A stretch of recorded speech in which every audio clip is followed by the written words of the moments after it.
This is All India Radio. In the program Spotlight, now we bring you a special program on India's role in UN Climate Change Conference COP26 in Glasgow.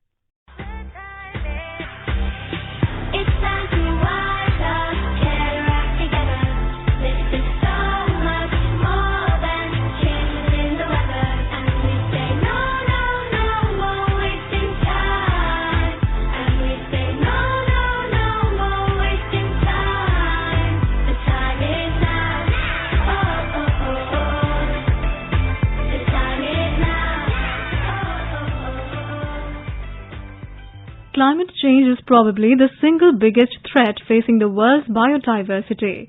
The world is warming because of fossil fuel emissions caused by humans. Scientists predict that if humans continue to live as we do today, rising temperatures and more frequent extreme weather events may lead to widespread extinction. The past decade was the warmest on record, and the governments agree that urgent collective action is needed. For nearly 3 decades, the UN Climate Change Conference has been bringing together almost every country on the earth for global climate summits called Conference of Parties or COP. The COP26, hosted by the UK in partnership with Italy, will take place from 31st October to 12th of November 2021 in Glasgow, UK. The summit will bring parties together to accelerate action towards the goals of the Paris Agreement. The success or failure of our climate future is in the hands of world leaders, stressed Alok Sharma, the president of COP26, in a speech given at UNESCO headquarters in Paris on 12th of October. My message to leaders in every donor nation is clear. Please step forward now in these few days before COP26, because that promised $100 billion is vital to the success of the summit. We simply must deliver. COP26 is not a photo op, nor a talking shop. It must be the forum where we put the world on track to deliver on climate. And that is down to leaders. It is leaders who made a promise to the world in Paris 6 years ago. And it is leaders that must honor it. Responsibility rests with each and every country, and we must all play our part. Because on climate, the world will succeed or fail as one. India's climate policies and increasing renewable energy infrastructure can serve as a model for other countries looking to achieve their climate targets. At the National Conference on COP26 Charter of Actions, Honorable Union Minister for Environment, Forest and Climate Change, Shri Bhupender Yadav said, "Equity and climate justice are touchstones of any global climate response. Concerted actions are needed in terms of cooperation between all countries, especially with developed countries taking a lead in climate action through mitigation, adaptation, and providing support to developing countries in terms of climate finance, capacity building, and technology transfer."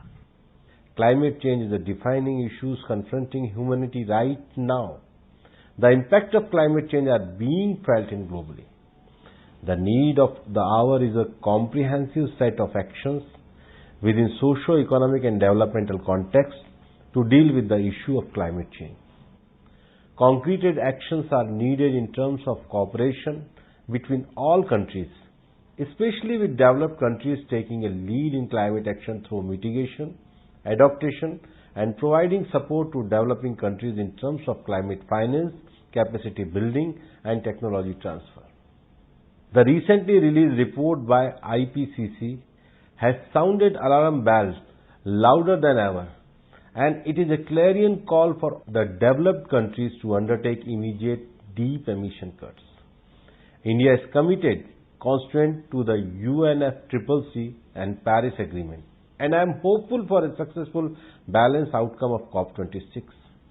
India has taken several actions under the visionary leadership of our Honorable Prime Minister Shri Narendra Modi ji to tackle climate change by taking several initiatives including inter alia implementation of National Action Plan on Climate Change, National Adaptation Fund on Climate Change, Pradhan Mantri Ujjwala Yojana, faster adoption and manufacturing of electric vehicle in India scheme, setting up of International Solar Alliance, coalition of our disaster resilience infrastructure, leadership group of industry transition, and putting in place an ambitious national hydrogen mission and continuing effort to decouple its emission from economic growth.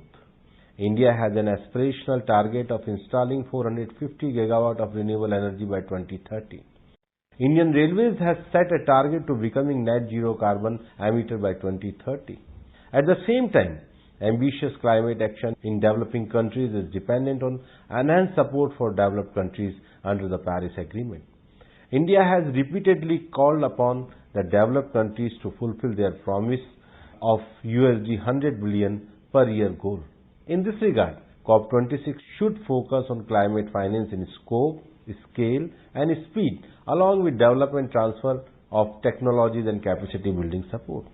Director General, Indian Institute of Sustainable Development (IISD) and Carbon Minus India (CMI), Dr. Shrikant Panigrahi highlighted India's adherence to its intended nationally determined contributions. India has always played a decisive role, leadership role in preventing climate change and taking aggressive climate action. If you see India's INDC, Intended National Determined Contribution, it is very promising and robust document which became the NDC after the approval of the 193 countries in the Paris in 2015 December that this is the NDC for India.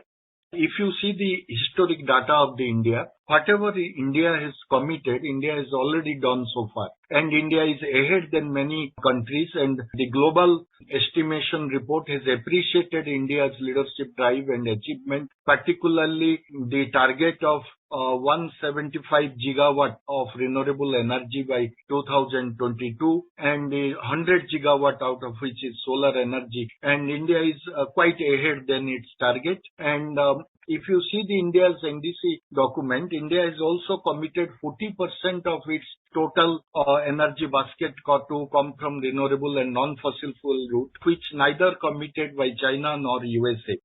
Dr. Shrikant Panigrahi also highlighted India's commitment to become a leader in green hydrogen, which is derived through electrolysis of water using energy derived from renewable sources.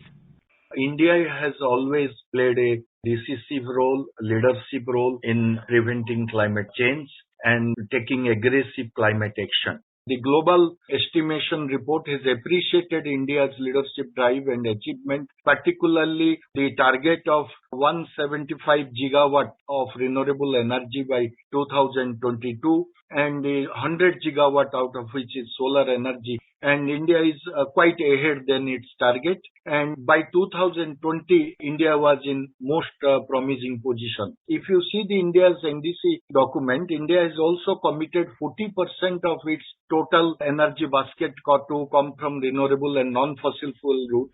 India is also committed for green hydrogen in particular, and which is again a non-fossil fuel and a totally green form of energy basket. And India will not only generate green hydrogen for its own consumption, but also India is planning to export it to the other countries and help them. And India is already in International Solar Alliance. We are trying to help all the 121 tropical countries who are under sun. The Indian government, along with International Solar Alliance (ISA) and the World Bank, has developed a plan titled One Sun, One World, One Grid. This plan advocates for the construction of a transnational solar grid. The primary objective of the One Sun, One World, One Grid plan is to help seamless transmission of solar energy across international borders. The host nation for the COP26, the United Kingdom, has offered its support for implementing the One Sun, One World, One Grid plan. The International Solar Alliance also plans to launch the World Solar Bank or WSB at the Glasgow conference. Environmentalist C.K. Varshney lauds India's initiative One Sun, One World, One Grid, but pointed out that it requires commitment from other countries to help reduce carbon emissions. India has been very straightforward and taking very forward-looking decisions.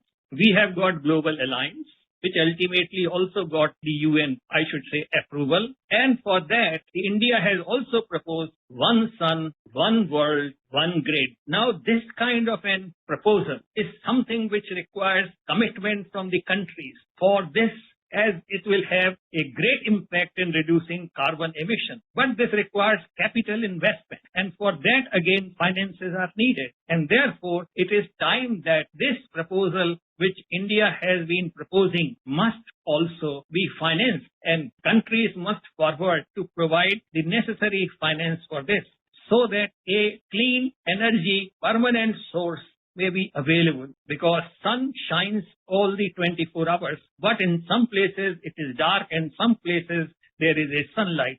So one can really compensate from one area to another if we really see that one sun, one world and one grid concept gets implemented, and it is really gets the support as well as the required financing over a period of time to make it happen as a viable alternative to the fossil fuels.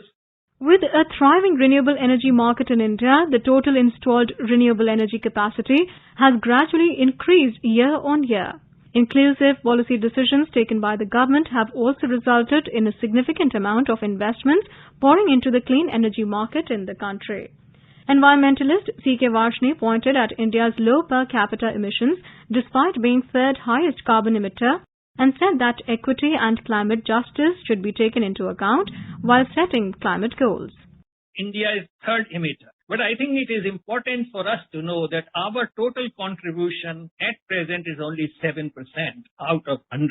So although we are third, but the difference between the second and the third is huge.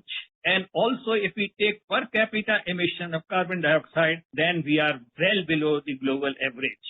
So all these things have to be said along with this when we say that we are the third largest emitter. In fact, look at our population and look at the developmental stage. We have not really used any of the carbon space which others have already utilized and have left very little for other countries to make use of. So I think here is also a question of carbon justice or environmental justice. The Ministry of New and Renewable Energy, MNRE, has stated that India is on course to achieve its INDC target of 40% installed power capacity from non-fossil fuel-based energy sources. A total of 450 gigawatts of renewable energy installed capacity is set to be achieved by the end of 2030. The steadfast commitment of India towards achieving its climate goals can be an inspiration for both developing and developed countries. It's time to wise up, get our act together. This is so much more than changes in the weather. We say no, no, no more wasting time. And we say no, no, no more wasting time. It's time to wise up, get our act together.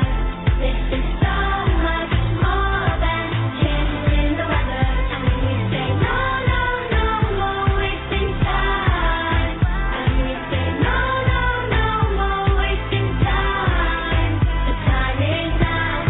Oh, oh, oh, oh. The time is now. Oh, oh, oh, oh. The time is now. Oh, oh, oh, oh. The time is now. Oh, oh, oh, oh. Now. You were listening to a special program on India's role in UN Climate Change Conference COP26 in Glasgow. This program was produced and presented by the News Services Division of All India Radio. You can listen to it on our mobile app News on AIR. This program is also available on our YouTube channel News on AIR Official. You may email your opinion about this program at airnsdtalks@gmail.com.